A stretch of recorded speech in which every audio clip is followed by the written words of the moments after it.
പത്തിരി ചുട്ടു വിളമ്പി വിളിച്ചത് മുത്തൊളി പാത്തുമ്മ അവളുടെ. ഹലോ, പത്തിരിപ്പാട്ടൊക്കെ പാടി എങ്ങോട്ടാ? നല്ല ഒന്നാം തരം പത്തിരി മട്ടൺ സ്റ്റൂവും കഴിക്കാൻ നിങ്ങട് വാ. ഞാൻ അടുത്തിടെ കഴിച്ചതിൽ വെച്ച് one of the best pathiri mutton stew ആണ്. പത്തിരി കൂട്ടി എന്ത് കഴിക്കാനും നല്ല സ്വാദാണ്. പക്ഷെ അതിനാദ്യം പത്തിരി നന്നായിരിക്കണം. ഈ കടയിൽ ആര് വന്നാലും ഏത് ഡിഷിന്റെ കൂടെ പത്തിരി ഒരു മസ്റ്റ് ട്രൈ ആണ്. അതിന്റെ പുറകിൽ ഒരു കഥയുണ്ട്. Welcome back. ഹേയ് നമസ്കാരം, അക്ഷയ് ആണ്.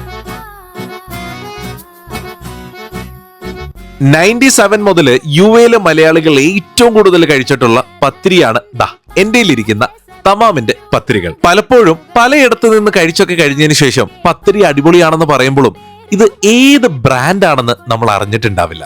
എന്നാൽ അതേ പത്തിരി ഏറ്റവും അഫോർഡബിൾ പ്രൈസിൽ തമാമിൽ നിന്ന് ഡയറക്ട്ലി ഓർഡർ ചെയ്യുമ്പോൾ അജ്മാൻ, ഷാർജ, ദുബായ്, എമിറേറ്റ്സിൽ ഫ്രീ ഡെലിവറിയോടെ വീട്ടിലെത്തിച്ചേരുന്നതാണ്. പ്രത്യേകിച്ച് ഈ റമദാൻ മാസത്തില് വീട്ടുകാരും കൂട്ടുകാരും ഒക്കെ ആയിട്ട് കൂടുമ്പോൾ പത്തിരി എങ്ങനെ ഉണ്ടാക്കും എന്നുള്ള കാര്യത്തെക്കുറിച്ച് ഒട്ടും പേടി വേണ്ട. താഴെ കാണുന്ന നമ്പറിൽ നിങ്ങൾ തമാമിൽ വിളിച്ച് ഓർഡർ പ്ലേസ് ചെയ്യുമ്പോൾ അജ്മാനിലുള്ള അവരുടെ ഫാക്ടറിയിൽ നിന്ന് നല്ല ഫ്രഷ് പത്തിരി നമ്മുടെ വീട്ടിൽ എത്തിച്ചേരുന്നതാണ്. അരിപ്പത്തിരിയും അരിപ്പത്തലും ഒക്കെ സ്ഥിരമായിട്ട് കഴിക്കുന്ന ഒരു ഫ്രണ്ട് നിങ്ങൾക്ക് ഉണ്ടെങ്കിൽ ഈ വീഡിയോ അവർക്കൊന്ന് സെൻഡ് ചെയ്ത് കൊടുക്കാം. കഴിഞ്ഞിട്ടില്ല, ഇഫ്താർ ഗ്യാതറിംഗ്സിനൊക്കെ വേണ്ടി നിങ്ങളൊരു സ്ഥലം നോക്കുന്നുണ്ടെങ്കിൽ തമാ പാർട്ടി ഹോള് നല്ലൊരു ഓപ്ഷനാണ്. 26 വർഷമായിട്ടുള്ള ഈ പത്തിരിയുടെ സ്റ്റോറി അറിയാത്തൊരു ഫ്രണ്ട് നിൽക്കുന്നുണ്ടെങ്കിൽ അവർക്ക് വീഡിയോ ഒന്ന് ഷെയർ ചെയ്ത് കൊടുക്കുക.